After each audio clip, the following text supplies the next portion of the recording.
Olá e bem-vindos a mais um episódio do nosso podcast Carreira em Ação. Hoje vamos falar sobre como o autoconhecimento colabora na jornada dos líderes. E tenho ao meu lado o prazer de conversar com Otávio Alves Júnior, pai de Sofia e Rafael, vice-presidente da Ereus Electronite, professor de cursos de MBA, LinkedIn Top Voice Creator, idealizador do LideraCast, aí já fica o convite para as pessoas visitarem o LideraCast, mentor de carreira e liderança, criador da jornada de desenvolvimento de soft skills. Muito obrigada, Otávio, por estar hoje neste episódio e dedicar seu tempo e trocar e gerar reflexões sobre o mundo corporativo. Denise, eu é que agradeço o seu convite. É um prazer estar aqui com a sua audiência. E hoje nós vamos trocar a nossa audiência, porque pessoas do LideraCast vão te conhecer e pessoas do seu podcast vão me conhecer. Aí é um ganha-ganha danado. Eu espero que a gente, nessas próximas minutos que vamos estar juntos, possamos criar um conteúdo muito rico para as nossas audiências, de maneira que a gente possa gerar insights interessantes e, de certa forma, inseminar a consciência dessas pessoas, para que eles possam se tornar melhores líderes e melhores seres humanos. E essa é a ideia. Otávio, o autoconhecimento é um processo de compreensão e consciência de si mesmo. Envolve aí reflexão sobre os nossos pensamentos, sentimentos, valores, habilidades, limitações, motivações e comportamentos. Não é pouca coisa. E quem está nessa pegada de autoconhecimento, o meu desejo é ver que toda a população no mundo mundial entre nessa trajetória do autoconhecimento. E como diz, é um processo, ou seja, é uma ação contínua e persistente. E pode ser facilitado por meio de diferentes práticas. E aí a gente pode citar como autoanálise, né? Trazer a consciência dos meus comportamentos, todo o que eu citei, a reflexão sobre experiências passadas, afinal, somos hoje o somatório de histórias e desafios que enfrentamos no passado. A busca por feedbacks é muito interessante, amigo, companheiros de trabalho, hierarquia e outras pessoas, né, que estiverem envolvendo, e exploração de técnicas de autoconhecimento, como a meditação, por exemplo, que é um momento que você fica mais introspectivo, e terapia, que é muito auxiliada e conhecida por todos. Pergunta do milhão: como o autoconhecimento, dentro da tua experiência, que você pode trazer e contribuir, como o autoconhecimento influencia no ambiente de trabalho e no estilo de liderança de um indivíduo? Eu penso assim, Denise, o principal ponto que para mim tem a ver do autoconhecimento é eu compreender que eu impacto o meio e o meio me impacta. Essa é uma compreensão muito importante. Então, por exemplo, de manhã cedo eu estou no meu carro indo para a fábrica. Se eu percebo que naquele trajeto eu estou começando com os pensamentos negativos, eu estou começando a vibrar com algumas emoções que não são tão interessantes, eu paro o meu carro no estacionamento, desligo o carro, fecho o meu olho e vou respirar. Porque se eu impacto as pessoas e eu sei disso, eu quero impactar somando e nunca subtraindo. Então, eu nunca vou permitir que eu vou entrar na fábrica negativo. Primeiro eu vou me alinhar para que eu possa contribuir com as pessoas, né? Se eu vou ter, por exemplo, uma reunião de negócios, eu tenho uma reunião com um cliente, uma reunião importante, alguma coisa, uma negociação de contrato, às vezes um problema de qualidade, um assunto meio bicudo. Antes de fato, entrar na reunião com o cliente, eu vou chegar, vamos dizer, na usina, vou no banheiro, fecho a porta, vou respirar. Eu vou me alinhar. Porque eu acredito que na medida em que eu me prepare para ter os melhores pensamentos e as melhores emoções, aquilo é eu estar no meu melhor. Para que eu tire o máximo daquele engajamento. Porque pode ser uma reunião bicuda e eu consiga ainda assim fazer uma limonada com aquele limão. Desde que eu consiga perceber e estar no meu melhor, né? Porque o cliente pode estar pé da vida comigo, o meu contraparte pode ter tido um problema na família, pode estar mal-humorado, o time dele perdeu, tem N questões que eu não controlo. A única coisa que eu controlo nesse jogo é como eu vou estar. Independente do desafio, como é que eu vou estar. Então, esse eu acho que é o primeiro ponto do autoconhecimento, né? A gente ter essa percepção. A gente tem a percepção que é nos nossos relacionamentos que nós vamos conseguir, de fato, exercer a nossa liderança. O que é ser líder para mim? É eu ser capaz de, com as minhas diversas equipes, da maneira que for, construir os relacionamentos. Porque isso, para mim, é o mais importante. E para que eu possa construir esses relacionamentos de uma forma mais eficaz, aí eu vou precisar da comunicação, da escutativa, da empatia, da inteligência emocional, da confiança. Aí tem vários ingredientes para construir esse relacionamento. Mas o primeiro ponto parte de eu ter a consciência que é através dos meus relacionamentos que eu vou conseguir os melhores resultados para mim e para minha equipe, e é através dos meus relacionamentos que eu vou enxergar os meus pontos cegos. Porque todos nós somos como garrafas. A gente enxerga o rótulo de todas as garrafas da nossa volta, mas a gente não é capaz de enxergar o nosso próprio rótulo. Eu preciso das outras pessoas enxergando o meu rótulo para me trazer perspectivas que eu mesmo não estou tendo. Agora, essas pessoas vão me trazer essas perspectivas se a gente tiver uma relação. Se eu tivesse sido capaz de construir esses laços de confiança, que as pessoas tenham a liberdade de se expressar comigo, né? Já que, hierarquicamente, pode ser que eu esteja muito mais em cima da pirâmide. Agora, do ponto de vista humano, estamos todos traçando as nossas batalhas internas. E as minhas batalhas não são diferentes das suas, muito provavelmente, mas não são mais difíceis ou mais desafiadoras, menos desafiadoras. Cada um de nós está lutando contra os seus nós amarrados, como eu digo, né? Na medida que a gente compreende isso, que eu tenho nós amarrados, você também tem, e as pessoas da minha equipe também têm, me parece que tudo vai ficando mais fácil. As relações vão ficando mais fáceis, porque a gente percebe que tem um detalhe super importante, né? A gente vê hoje em dia pesquisas e mais pesquisas dizendo como as pessoas estão desengajadas, né? Eu acredito que o engajamento e o comprometimento, eles vêm da relação humana. Eu não sou engajado com a minha empresa. Eu não sou engajado com esse projeto. Eu sou engajado com a galera. São as pessoas da equipe, através desses relacionamentos é que o meu engajamento e o meu comprometimento vão surgir de dentro de mim. É justamente procurando fazer o meu melhor, é justamente contribuindo e colaborando com todos para que todos possamos ter o melhor resultado. Aí é que vem a colaboração. Aí é que vem o comprometimento e o engajamento, né? Então, me parece que o autoconhecimento nos ajuda a ter essa percepção da profundidade da construção de relacionamento. Porque se você está, por exemplo, numa conversa com qualquer pessoa que você não confia, como vai ser essa conversa? Muito superficial, todo mundo com dois pés atrás, coloca uma máscara no rosto para não se mostrar como você não vai liberar informação, porque você não confia na outra pessoa, ou seja, é uma conversa chatíssima, desinteressante, né? Agora, lembra de um momento nesses últimos meses aí que você esteve com alguém que você confiava?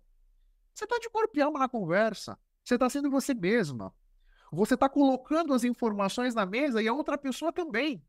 E é em função dessa troca de informações que nós vamos construir alguma coisa nova, que nós vamos buscar uma solução mais interessante, nós vamos perceber uma nuance dos nossos clientes, nós vamos melhorar os nossos processos, nós vamos melhorar a nossa forma de trabalhar, de atender o cliente, de atender o mercado, né?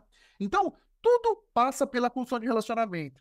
E eu acho que o autoconhecimento, de certa forma, azeita essas engrenagens, para que a gente possa ser o mais eficaz possível nesses engajamentos profissionais e nesses processos de construção. Faz sentido? Super sentido, e você trouxe aí vários ingredientes para o autoconhecimento. Um ponto que eu tiro, e para continuar o que você está colocando, é que quando uma pessoa se autoconhece, ele fica mais segura na sua relação, que você trouxe muito fortemente, e cria esse processo de confiança. E com essa segurança e com essa confiança, com a autossegurança e com a confiança, você acaba sendo mais transparente, porque você se conhece e sabe o que você veio fazer, porque o se conhecer está dentro, está relacionado também com o teu propósito. E o propósito não só seu, mas da empresa, também levando isso para o mundo corporativo. E aí vem quando o segundo passo do benefício do autoconhecimento. Porque quando você busca essas ferramentas para se autoconhecer, você cria a habilidade e a capacidade de conhecer o teu interlocutor, que pode ser o teu parceiro e pode ser o teu time. E por isso que a relação acaba sendo construída de uma forma mais consistente, porque eu sei como me relaciono com o José, que é diferente com a Maria. É diferente da Maria, porque são pessoas de universos e histórias diferentes. Faz sentido? Não, total, total. Eu acho que essa questão da gente ter esse nível de refinamento, né, como líder. Eu estou aqui com uma equipe com 5, 6 pessoas, e hoje em dia essas equipes são cada vez mais diversas, né? Então o desafio é 2 degraus acima aí. Mas de que maneira eu vou conseguir me conectar com cada um deles e delas? Seja online, seja presencialmente, seja do jeito que for, né? Porque cada um de nós é diferente, nós temos histórias diferentes, e as nossas experiências foram diferentes, a nossa criação, a nossa educação, né? E também nós queremos ser tratados de forma diferente, né? Quando o líder consegue compreender isso, aí nós vamos ser diferentes com essas pessoas procurando ser o mais eficazes possíveis em cada uma dessas relações, né? E você comentou da segurança, achei um negócio super interessante, né?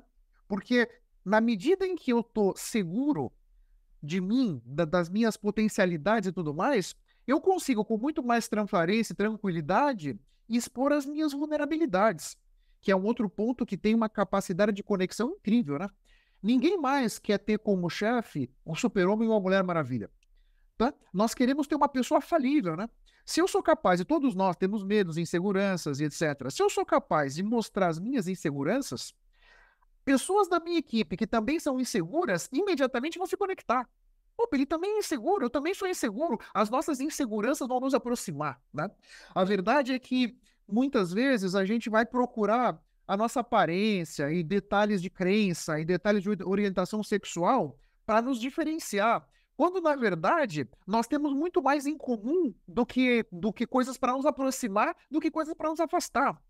Todos nós vamos experienciar o medo da mesmíssima forma. Da mesma Todos forma. nós vamos experienciar a saudade, o amor, a alegria, a tristeza da mesmíssima forma. Isso é muito mais poderoso se a minha pele é negra ou a sua é clara. Ou se eu tenho uma orientação sexual X e você tem uma Y. A questão da maneira como nós vamos experienciar as nossas emoções é muito mais profundo e tem um poder de nos conectar muito mais do que nos afasta, né? E eu acho que o autoconhecimento também tem essa roupagem aqui para nos colocar nessa posição, né? De ter a nossa vulnerabilidade ali e eu não sei, não tenho todas as respostas e tá tudo certo. E é isso aí. E a gente comentou sobre experiências passadas e, e você comentou cada um tem a sua história. Uma das habilidades, eu vou trazer isso no contexto que eu quero trazer, uma das habilidades que o líder deve ter é, são tomar decisões assertivas, que é o que toda a empresa pede e espera do seu líder. No entanto, às vezes, o processo de tomada de decisões pode ser escurecido com o tal dos vieses pessoais. O que são os vieses? É a forma com que cada um percebe. E pode ser distorcida determinada informação porque está envolvida com as crenças que você comentou, com as histórias passadas, com a forma, com o jeito que você lida com as coisas.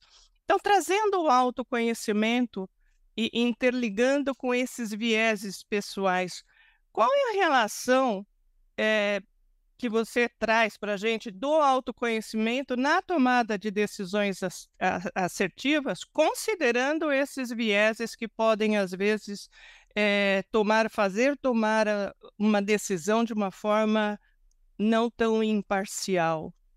O primeiro ponto que me vem na cabeça é o seguinte: quais são as decisões assertivas? O que é uma decisão assertiva, né? E aí eu tenho sempre na minha cabeça o seguinte: as decisões assertivas são aquelas que me aproximam dos meus objetivos, né? As decisões não assertivas são aquelas que ou não me aproximaram ou me afastaram dos meus objetivos. Essa é a minha forma pessoal de interpretar isso aqui, né? Concordo. Então, todos nós que temos essa história e essa experiência e essa educação, nós temos uma certa maneira preferencial de encarar os problemas, obstáculos, adversidades, né? O autoconhecimento me diz o seguinte: por que que o meu ângulo de visão é o melhor? Eu estou sempre em busca da maneira mais eficaz de resolver aquele problema, de encaminhar aquela situação. Não importa se aquela ideia foi minha ou não.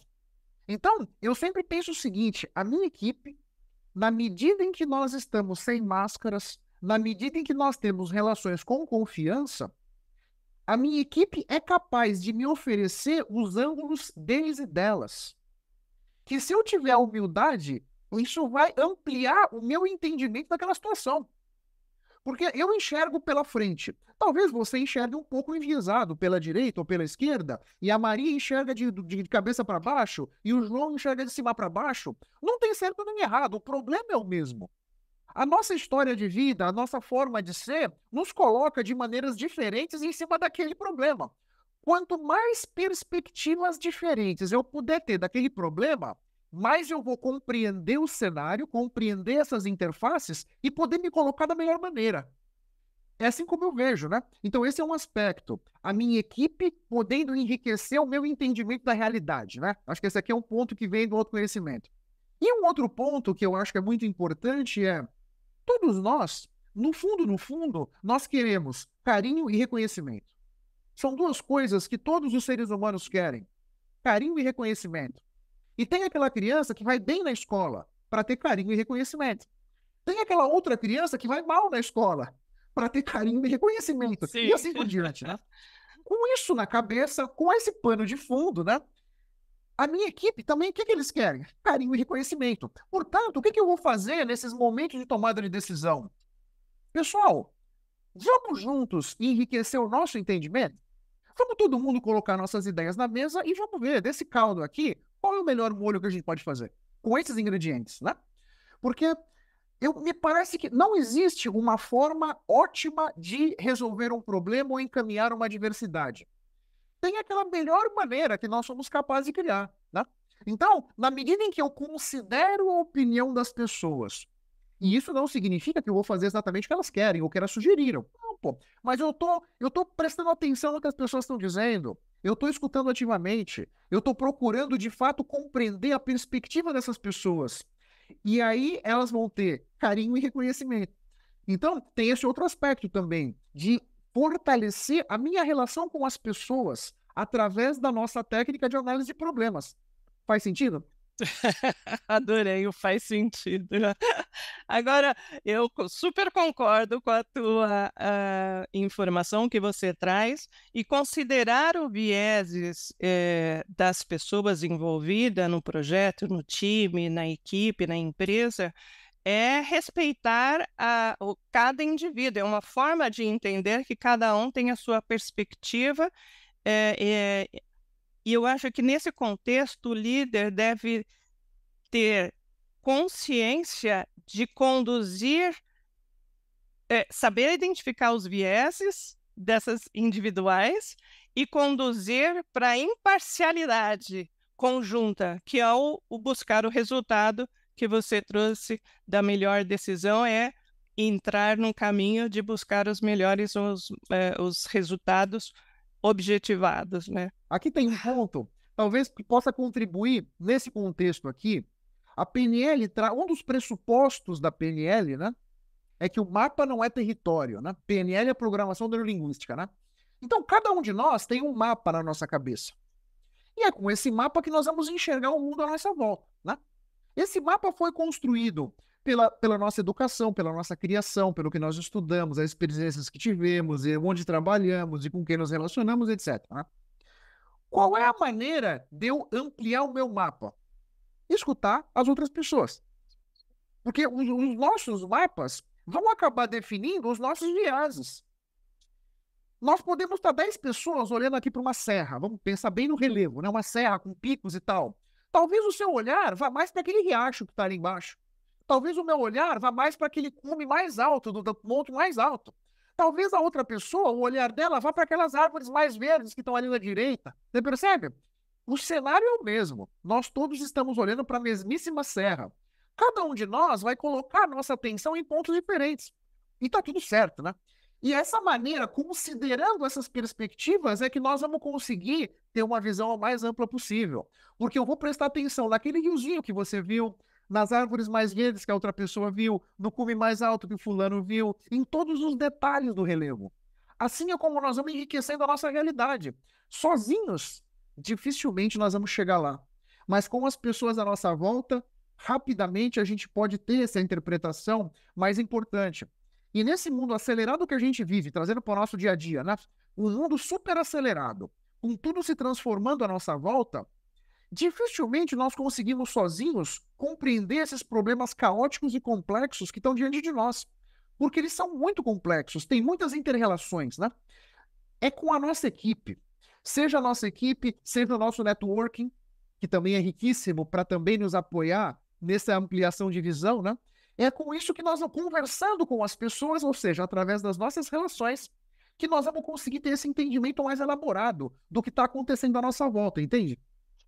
E como que o líder, dentro da tua experiência, pode passar a importância do autoconhecimento para a sua equipe, para que melhore o engajamento e a motivação da equipe também para se alcançar os objetivos mais facilmente e engajar a equipe para o mesmo objetivo e colher todo o benefício que isso pode causar?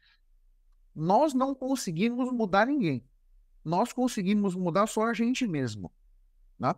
Então, a grande questão é, eu vou me mudar, eu vou me transformar, eu vou buscar construir a minha melhor versão. As outras pessoas vão perceber a minha mudança, vão perceber o meu esforço, a minha diligência, o meu interesse em me melhorar. E através da minha melhora, eu vou incentivá-los a melhorar. Porque não adianta a gente falar, fulano, puxa, você é uma pessoa intolerante. Não resolve. Se essa pessoa não se enxergar como alguém intolerante e perceber que essa intolerância pode estar dificultando essa pessoa a se aproximar dos objetivos que ela tem, ela nunca vai se tornar menos intolerante. Porque não tá nós conseguimos mudar exclusivamente aquilo que nós temos consciência, né? Se eu sou uma pessoa impaciente e eu nem me dou conta disso, eu nunca vou deixar de ser. Porque eu nem tenho a percepção que eu sou impaciente. Portanto, nunca vou mudar, né? Nesse sentido de ninguém muda ninguém, e aqui isso é nas nossas equipes, isso é em casa, eu jamais vou mudar minha esposa. E nem ela vai nunca me mudar. O que nós podemos fazer, o único que nós podemos fazer é trabalhar na gente mesmo. E que a nossa mudança reverbere no ambiente e, de certa forma, floresça na consciência das pessoas para que elas mudem. Esse é o ponto que eu vejo. É assim que nós podemos, de certa forma, influenciar ou impactar as pessoas, né? Não é de boca. Eu acho que é uma questão mais energética, é uma questão mais do campo, da egrégora que nós estamos formando. Na medida em que eu me transformo, tudo à minha volta se transforma. Porque é como se eu estou com um óculos que tem uma lente azul, eu vou enxergar o mundo azulado. Mas o mundo não é de fato azulado. Eu estou enxergando azulado porque a minha lente é azul. Se eu passo a usar uma lente amarela, aquele mesmo mundo vai se tornar um mundo amarelado. É justamente essa diferença de percepção que nós vamos tendo através da nossa evolução, que vai impactando as outras pessoas e vai os incentivando, os e as, né? As incentivando a se transformar também. Esse é o caminho que me parece que a gente tem, que é o único, que eu acho que tem para a gente seguir. E totalmente de acordo, você não consegue mudar, e enfatizo isso, você não muda o seu meio, você pode mudar o meio através de uma mudança que parte em você. E essas mudanças pode ser na forma que você se relaciona, na forma que você se comunica, pode colocar aí uma comunicação não violenta se aprimorando, ou na forma que você controla o seu temperamento, e aí eu estou entrando no caminho da inteligência emocional, a hora que eu sei lidar mais com as minhas emoções em determinadas situações.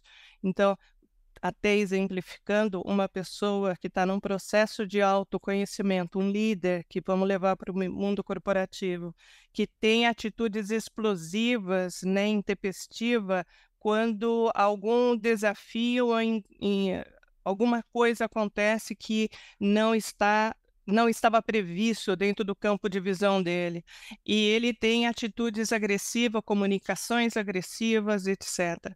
Isso vai impactar o meio e o meio vai responder de uma certa forma, invertendo ou modificando esse cenário para uma pessoa que consegue se identificar que a temperatura está subindo e que ele tem que manter o equilíbrio para se comunicar, para se relacionar, para alcançar o seu objetivo, já a resposta do meio para com ele vai ser completamente diferente.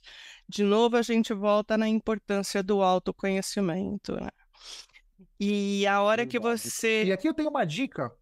Pode passar. Nesse ponto específico, eu acho que eu tenho uma dica que pode ser legal para nossa audiência. Então, Imagina nesse seu exemplo, eu sou uma pessoa intempestiva e eu estou mudando esse comportamento, eu estou trabalhando para ser menos intempestivo. As pessoas que estão acostumadas com a minha forma de ser têm um certo desafio para perceber a minha mudança. Então, por exemplo, eu vou dar um exemplo meu. Eu não conseguia, era mais forte do que eu não conseguia parar de digitar quando as pessoas vinham falar comigo. Eu não conseguia. A pessoa vinha, sentava na minha frente, eu estava digitando, eu sabia que eu não deveria digitar, eu sabia que eu deveria prestar atenção para aquela pessoa, mas eu não conseguia. Eu continuava digitando, era mais forte do que eu. Até que eu descobri o seguinte, quando alguém vinha falar comigo, eu fechava a tampa do laptop. Aí eu não conseguia digitar mais. E eu comecei a fechar a tampa umas vezes, 2 vezes, 5 vezes, até que hoje eu consigo falar com as pessoas sem digitar. Mas a minha dica aqui é o seguinte, as primeiras vezes que eu comecei a conversar com as pessoas sem digitar, quando a gente terminava a conversa, eu falava, fulano, fulana, você percebeu que eu não digitei hoje? Puxa, Otávio, eu percebi, caramba.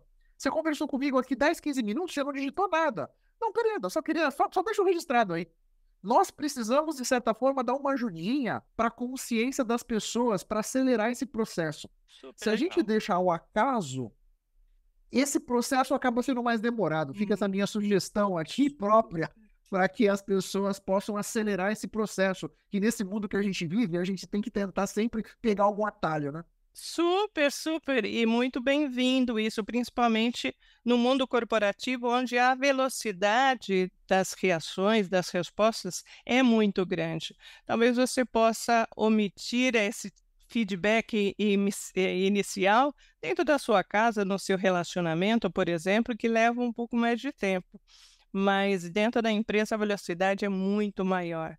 Agora, muito se fala da cultura organizacional, né? Deixou-se de ver aquele quadro de missão, valores pregado na parede das empresas e começou a falar em movimento mais do que a minha empresa, o CEO está passando claramente a informação de como que a empresa opera internamente. Se ela tem uma comunicação clara, se ela tem hierarquia transparente, e seja consistente com isso, né? Porque não adianta, numa cultura organizacional, na fala, falar, não, na fala ter aqui todo mundo é igual, a comunicação, transparência geral, e, na verdade, as salas não são envidraçadas, ou as salas, de acordo com os postos de trabalho, você divide a hierarquia e fecha as persianas quando se tem alguma comunicação, ou seja, tem que ser consistente. E ela molda também as interações entre seus membros, os membros das empresas. Como que o autoconhecimento, dentro da sua experiência, pode contribuir na criação de uma cultura organizacional positiva. E aí eu estou falando toda a empresa. É um movimento bem grande. Não, dependendo do tamanho da empresa, é um negócio do Hércules, né? Eu vejo que né, a questão da cultura, na minha cabeça, tem a ver com como nós fazemos as coisas. Quais os comportamentos que são elogiados aqui, né? E a importância da cultura me parece que está mais na média gerência. Você citou aí o CEO, né? O pessoal do C-Level, o Conselho de Administração, eles vão definir lá nas reuniões, a portas fechadas, uma série de pontos desejáveis para a cultura, né? Se eu não me engano, eles chamam de traços de cultura, né? Agora, quem vai implementar mesmo, quem vai conseguir pegar esses relatórios e essas apresentações e tangibilizar para as pessoas é a média gerência. É a média. Porque a média gerência é que está olhando para as equipes no olho. Essa é a verdade, né? Então, aqui tem uma primeira questão que é como preparar estas pessoas? Essa média gerência, que são os grandes arautos, são os grandes responsáveis pelo sucesso ou insucesso dessa nossa mudança de cultura. Como é que nós vamos preparar essas pessoas, né? De que maneira nós vamos trabalhar isso, né? Porque a questão da cultura é muito subjetivo e muito abstrato em muitas vezes. Porque tem comportamentos que a gente tem e nem sabe que tem, né? A mesma coisa na empresa. Aquele grupo de indivíduos se comporta de uma determinada maneira e nem mesmo eles se dão conta. Então, e a psicologia explica muito bem essa questão, né? Com experiências com macacos, etc, né? Então, assim, me parece que o grande ponto é de que maneira trazer essa consciência para essas pessoas. Porque eles é que vão cascatear isso aqui para baixo e vão se conectar com as equipes da maneira que se deseja que os novos traços de cultura sejam implementados, né? Eu acho que esse é um grande ponto, né? E aqui tem um outro detalhe que eu acho que é importantíssimo, que é a liderança pelo exemplo. Não adianta escrever coisas bonitas na parede, frases de impacto e tudo mais. Se eu quero uma equipe de pessoas pontuais, eu tenho que ser pontual. Se eu quero uma cultura de pessoas que se preparam para as reuniões, eu tenho que me ter preparado para as reuniões e cheguei no horário. Essa é a verdade, né? Se eu quero uma cultura de pessoas que fomentem a participação de todos, nas reuniões que eu estou organizando, eu tenho que fomentar a participação de todos. É simples. É na medida que nós vamos fazendo e exercendo e mudando, aquilo que isso, né? Nós mudamos os nossos comportamentos, isso vai reverberando nas pessoas. Nós precisamos repetir isso várias vezes, para que esses novos hábitos, esses novos comportamentos comecem a ficar enraizados no cérebro das pessoas. E leva um tempo. Porque já existem no cérebro de todos nós alguns caminhos preferenciais, né? A mudança de cultura significa nós queremos, entre aspas, matar esses caminhos preferenciais que já existem e queremos construir outros caminhos preferenciais. Então, não é um workshop de 2 horas que vai fazer isso. Não é uma semana de trabalho que vai fazer isso, né? Não é. Então, é um exercício. É como, por exemplo, a gente aprender um idioma estrangeiro. Nós falamos português. Então, quando a gente vai falar em português, os caminhos do nosso cérebro já estão definidos. Ah, não, eu quero estudar um outro idioma. Muitas vezes é uma gramática diferente, né? A estrutura precisa ser diferente, a pronúncia é diferente. Nós precisamos perseverar para que esses novos caminhos sejam construídos, até que a gente venha até sonhar no idioma estrangeiro, né? Isso significa, opa, o meu cérebro os caminhos já estão abertos para esse próximo idioma. Me parece que por aqui é a questão, né? E perceber que também nessas relações é que as coisas vão acontecer. E esses CEOs, e esse C-Level, e essa alta liderança precisa compreender que tem que botar a mão na massa. Você precisa sair aí do 20º andar, da cobertura do prédio, amigão, e descer. Você tem que buscar maneiras de se engajar com as pessoas. Então, por exemplo, lá na fábrica, eu tenho café da manhã com o Otávio, uma vez por mês. Qualquer pessoa que quer tomar um café da manhã comigo, bota o nome na lista. Quando a gente tem 5 ou 6 nomes, organizamos um café. E aí eu vou tomar café com as pessoas. E nós vamos falar o quê? O que vocês quiserem. Vocês que quiserem tomar café comigo. Eu tenho uma pauta, eu trago algumas coisinhas para a gente trocar ideias, né?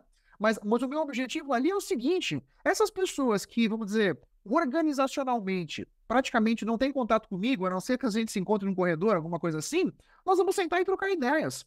Porque eu quero que eles me conheçam. Eu quero que eles percebam como é que eu vivo a cultura. Como é que eu sou daquele jeito que está escrito na parede. Porque senão eu não teria mandado escrever, né? Então, é preciso que nós todos organizemos os momentos, né? A gente tem um outro programa que eu acho lindo lá na fábrica, que chama uma disseminação. Toda última quinta-feira do mês, de manhã, eu tenho uma pauta, uma ata com vários pontos. Eu vou disseminar um grupo de disseminadores. E esses disseminadores, no final do dia, cada um vai estar em um ponto da fábrica e um grupo de funcionários vai chegar naqueles disseminadores. E nós vamos disseminar aquelas ideias. É uma outra ferramenta que o Otávio criou para que capilarize por toda a empresa tudo que eu quero que capilarize. E aí aqui tem questões de diversidade e inclusão, de qualidade, de saúde e segurança, de produtividade, relacionamento com clientes, né? Todos os pontos importantes, recursos humanos, direitos humanos, etc., né? Todos os pontos que nós julgamos relevantes, nós vamos trazer na disseminação, para que todo mundo compreenda, para que todo mundo tenha mais informações, né? E aqui nessa questão da cultura, só para fechar o meu raciocínio, tem um ponto que eu acho determinante, que a alta liderança ou a liderança alimente as pessoas com informações sobre essa jornada. Porque muitas vezes, numa empresa maior, então a cúpula tomou uma decisão, cascateou isso para a média gerência, que já não entendeu direito, e essas pessoas têm que carregar o piano e os outros não estão nem sabendo direito para onde estamos indo, por que estamos indo para lá, o que está acontecendo, que benefício vamos ter. Então, nesse processo, eu acho que a informação tem que fluir, né? E nesse caso, ela tem que fluir de cima para baixo, de baixo para cima. É retroalimentação. Eu preciso escutar o que a demanda das pessoas por informação para que eu possa chegar e conseguir cumprir o que elas estão querendo. Porque os processos de mudança, eles trazem medo e insegurança para as pessoas? Sim, Sim. sim. Não tem que tapar o sol com a peneira. É desafiador. Portanto, cabe à liderança oferecer o máximo de familiaridade possível para que o cérebro da galera tenha menos medo e menos insegurança. A forma da gente mitigar o medo nas pessoas é trazer familiaridade para o cérebro delas e deles. O que é o medo? É o nosso cérebro olhar para o futuro e enxergar alguma coisa que não tem familiaridade. Puxa, eu nunca vi isso aqui, eu não sei como é que é. Aí a resposta emocional desse vácuo do nosso cérebro é o medo. A maneira da gente argumentar com o medo, oferecer familiaridade. É para lá que nós estamos indo. O caminho que nós escolhemos para chegar lá é esse aqui, pessoal. E por que nós estamos indo? Por causa disso, daquilo. Né? Quanto mais informações eu puder oferecer para o cérebro dos meus colaboradores, menos medo, menos ansiedade, menos fofoca, menos rádio peão vai existir. E me parece que isso é um grande facilitador para esse processo de mudança de cultura, eu acho. E entra de novo no relacionamento e comunicação. Recentemente saiu uma reportagem no Valor Econômico, jornal Valor Econômico, que muitos da geração Z não se sentia apto, estava abandonando o desejo ou abdicando da possibilidade de ocupar cargos de liderança em razão da sua falta de habilidade de lidar ou de gerenciar ou liderar pessoas, o seu time. E aí, especialistas nessa reportagem levantaram que cada vez mais da geração, 40% mais ou menos, dos entrevistados da geração Z estavam com esse sintoma e não queriam permanecer na sua posição. E saber lidar com pessoas e saber gerir ou liderar faz parte desse autoconhecimento. O que eu levanto aqui dentro da sua trajetória, estudos e experiências, a geração Z, mesmo depois do de tudo que aconteceu pós-pandemia, que teve um processo aí de interiorização, do autoconhecimento, forçou muita gente para se questionar uma série de coisas ou refletir sobre uma série de coisas pessoais que antes não tinha. Por exemplo, eu não tenho controle de tudo e as coisas começaram a ficar mais vulneráveis, né? As pessoas começaram a se sentir mais vulneráveis. Você considera que a geração Z, elas estão mais propensas a não enveredar, não caminhar por essa trajetória do autoconhecimento? E por isso essa não habilidade de lidar com as pessoas, liderar um time?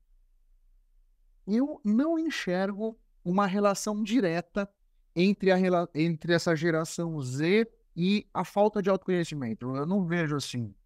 Eu concordo que essa juventude traz desafios enormes para as organizações. Porque esses jovens têm uma relação com o trabalho muito diferente do que as gerações anteriores. E mais pessoas dessa geração é o que vai ter no trabalho. Daqui a alguns anos, talvez o Otávio nem esteja mais, né? Porque eu já tenho 51, né? Daqui a pouco, quem vai ter que me substituir é alguém da geração Z, porque só vai ter da geração Z, né? Para ocupar o meu cargo, por exemplo, né? Então, me parece que aqui passa. Então, legal. Essas pessoas, essa juventude se relaciona diferente com o trabalho. Isso já está dado, né? Me parece que a grande questão é de que maneira as empresas podem buscar formas de trazer essas pessoas. De que maneira as empresas podem conectar objetivos pessoais e objetivos organizacionais. Já está claro que essa juventude não está atrás de um bônus gordo. Eles não estão atrás de aumento de salário. Não é essa a questão, já está claro isso aqui, né? Então, me parece que o que mais existe, né? Se nós não estamos falando de grana, nós não estamos falando de status, nós não estamos falando de carro da empresa, nós não estamos falando de nada que o dinheiro compra. Tira tudo isso da coisa. O que mais tem? Relacionamento. O que mais tem? Confiança. Então, eu acho que a grande questão aqui é tarefas repetitivas. Já tem que automatizar. Não tem outra alternativa. Tem que botar a máquina para fazer. Seja na fábrica, em questões de montagem, com robôs e etc., seja no escritório, com automatização de processos, com inteligência artificial. Tira o que for repetitivo da frente, porque essa galera também não quer fazer. Eles não querem ficar batendo carimbo. O repetitivo automatiza. Aí o que vai sobrar? Tarefas intelectuais, que a máquina ainda não consegue fazer, né? Criatividade, né? Detalhes, nuances, análises mais elaboradas, né? Não é preparar as massas de dados, isso aí o computador faz em um segundo, mas o computador não consegue tirar insights dali. Nós precisamos guiar a inteligência artificial para que ela possa nos oferecer os insights que vão ser úteis para a gente mudar os nossos negócios. Aqui é que está a questão. Aí eu vejo a questão da geração Z. Porque assim, eu não me interesso por grana propriamente e não me interesso por coisas repetitivas, porque eu sou uma pessoa que já foi pro exterior várias vezes, eu falo vários idiomas. Muitas vezes tenho 2 pós-graduações antes dos 25 anos, né? Então, agora, na medida em que eu for desafiado, desafiada, aqui é um bom desafio e cobrança, né? Se nós pudéssemos medir a nossa capacidade numa régua de 0 a 10, só para dar um exemplo, né? Imagina que o João é um jovem que tem um potencial de 8,5. Se eu chegar para ele com tarefas que exigem uma inteligência de 7,5, ele vai ficar de saco cheio em 2 dias. Em uma semana ele pede as contas, porque ele não está sendo desafiado, né? Se a gente pega a Maria, que também tem uma inteligência de 8,5, e a gente oferece um desafio, uma tarefa, um projeto que exige 9,5, é um gap muito grande para a Maria. Isso vai trazer para dentro dela medo, ansiedade, sofrimento e tal. Eles não conseguem administrar, vai pedir as contas na sexta-feira. Nós precisamos compreender o seguinte: o João e a Maria têm uma capacidade de 8,5, então nós temos que desafiar 8,7. Ou seja, eles vão trabalhar sempre um pouquinho na ponta da faca ali, no sentido do desafio, né? Mas levemente desafiados. É um desafio suficiente para motivá-los a se desenvolver, trazer aquela questão da mentalidade de crescimento da Carol Dweck, né? Mas sem ansiedade e medo. Eu acho que esse é o ponto que nós vamos precisar encontrar para trazer essa juventude de volta, o engajamento, motivação e comprometimento que está em falta. Porque me parece que nós estamos com um tabuleiro que eles não querem jogar. Então nós temos que mudar o tabuleiro, porque essas são as peças que nós temos, só tem essas. E para piorar essa situação, a taxa de natalidade tem caído no mundo todo, exceto algum país africano, com algumas exceções, né? A taxa de natalidade tem caído, em particular no Brasil, né? Então, tem mais pessoas morrendo do que pessoas nascendo, já nesse momento. Portanto, o que as pessoas vão ter para trabalhar nos próximos 10, 20 anos é esse material humano. Não tem outra, a não ser que venha alguém de Marte aí, sabe? Chega uma nave espacial de marcianos, aí mudou o cenário. Mas nesse cenário que nós estamos, o material humano é esse. Não adianta reclamar que o material é ruim, que o material não dá para trabalhar, que o material é isso, que o material é aquilo. Só tem esse. E nós vamos ter que levar esse monte de pedra para cima da montanha, é com esse pessoal. Então, nós líderes, né, nós empresas, nós criadores de processos, nós criadores de benefícios, nós que estamos trabalhando para botar essas engrenagens para rodar, nós temos que ter essa consciência, ser criativos e criativas e buscar outras maneiras de medir. Porque vamos pensar na questão agora da cobrança, né?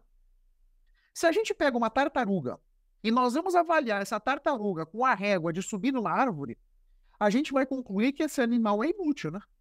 Porque ele não consegue, acho que 1 centímetro, ele levanta o pescocinho, né? Ele vai subir 1 centímetro na árvore, só isso.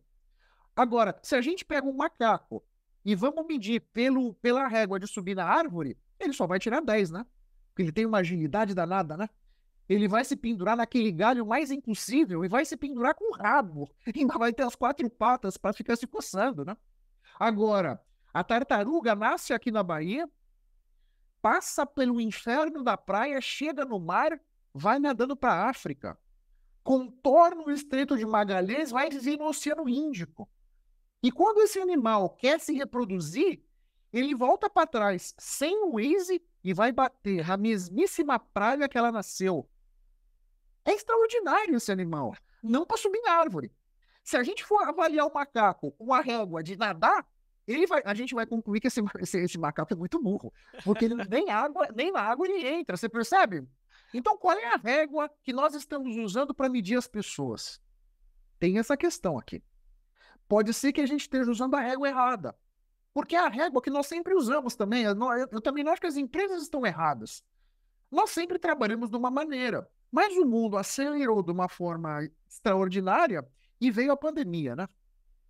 A pandemia, esses 2 anos de pandemia, isso foi uma experiência muito profunda. E todos nós passamos por ela. Muitos tiveram problemas de falecimento na família, amigos, etc., né? Mas a verdade é que essa experiência nos transformou. E nos transformou de maneiras diferentes. Não é que a Denise foi transformada da mesma maneira que o Otávio. Não. A Denise mudou de um jeito, o Otávio mudou de outro, e o João mudou de um, a Maria de outro. O fato é, todos mudamos. Então, nesse novo... E é tudo muito rápido, né? Nós já estamos em março de 24, parece que a pandemia acabou ontem, né? E nós vamos dar 2 piscadas de olho e já estamos no Natal. Essa é a verdade. Nessa aceleração toda, nós estamos precisando nos reinventar, nós estamos precisando mudar muitos aspectos, tudo ao mesmo tempo. Então, essa questão da régua eu acho que é relevante para a geração Z. Porque eles foram criados de uma forma também, é culpa da geração Z? Não. Eles foram criados de uma maneira também que os levou a ter esses hábitos, comportamentos e pensamentos, né? Não tem choro nem vela. Então, nós que já estamos aqui e supostamente somos mais autoconscientes, é que temos que avaliar como é que nós vamos fazer para integrar essas pessoas. Me parece que o caminho é esse. Preparar e acomodar o ambiente por uma realidade, e enxergando essa realidade que vem junto com essa geração, porque vem com costumes, com hábitos, com forma de pensar, com a tecnologia na mão, com a velocidade que isso traz, forma de pensar, inclusive, totalmente diferente. Mas não se isenta a necessidade de, em algum momento na sua trajetória, ter aplicado o autoconhecimento. Porque é isso que vai fazer a geração Z, nascidos aí, que hoje contariam com 20 anos, isso que vai fazer elas se relacionarem melhores, elas saberem para onde querem seguir e saber lidar com as suas frustrações e seus desejos, porque isso que norteia esse ser humano complexo que somos, né, e com toda a história que cada um traz na sua vivência. Então, realmente, eu só queria acrescentar isso, não isenta a É, responsabilidade do autoconhecimento e, inclusive, é necessário que tanto as empresas quanto o seu meio familiar ou amigos, interajam de forma a levar essa importância de se autodesenvolver, autoconhecer, para sermos sempre pessoas mais qualificadas em qualquer ambiente e mais qualificadas, eu digo não só profissionalmente, né, eu digo qualificadas como ser humano, como ser íntegros. É, é, às vezes a gente coloca o nosso chapéu de cliente, né? Então nós somos clientes, por exemplo, da Netflix, da Amazon, né? Empresas que nos paparicam, né? Empresas que vão customizar a tela para nós. E quando a gente coloca o nosso chapéu de funcionário, de colaborador, a gente quer ter essa mesma experiência, né? sim. Essa mesma experiência fluida, essa mesma experiência customizada, né? E às vezes a empresa não consegue, né? Chega lá, né? Não Não consegue. consegue, não tem como. Nessa velocidade, oferecer esse nível de customização, às vezes não dá, né? Mas enfim, eventualmente chegaremos lá. Está todo mundo aprendendo aí para acelerar os passos sem gerar muito estresse, né? Sabendo lidar com cada um seu estresse. Mas É, você viu que esse tema pode desmembrar tantos outros temas, e infelizmente a gente tem que condensar isso em alguns minutos desse podcast. Mas antes de encerrar, eu quero convidar você para dar a última, além de todas essas dicas, para dar uma dica especial para a audiência, para levar assim, com todo carinho, guardado em cada coração das pessoas que estejam nos assistindo. Então, vamos lá, pessoal, a dica do dia.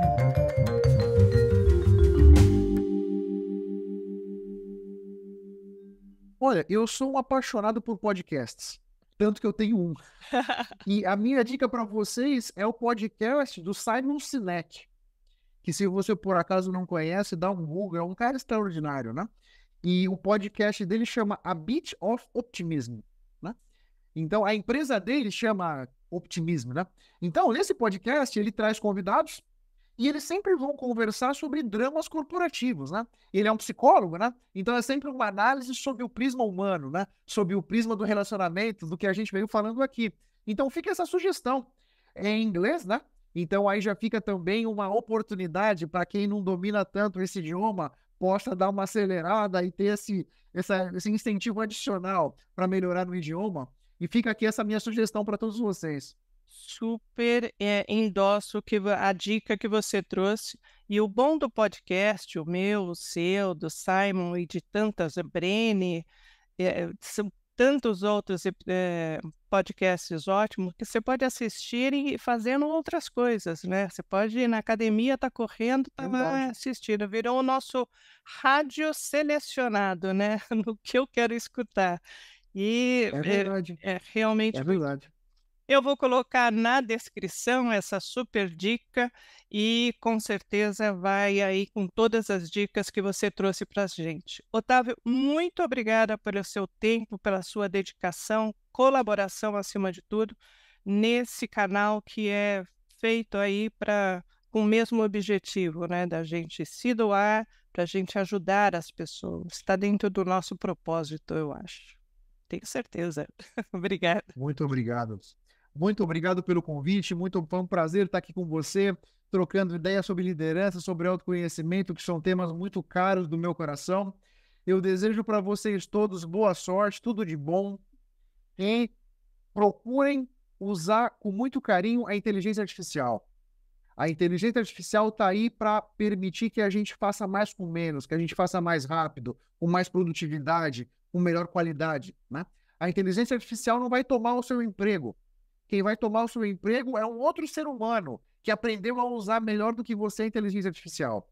Portanto, se exponha, tente, vai fazendo, vai buscando, como essa engenharia de prompt, como fazer as perguntas certas para ter a resposta que vocês querem. Um beijo para todos. Me sigam no LideraCast, dá um Google, tá em todas as plataformas. Estou no LinkedIn à sua disposição também, com posts quase todos os dias para inseminar sua consciência. Um grande abraço para vocês todos aí. Muito obrigado, Denise. Fica bem. Super ótimo. E assim chegamos ao fim desse episódio. Espero que essa conversa tenha gerado insights e feito você refletir sobre esse tema tão curioso e tão lindo.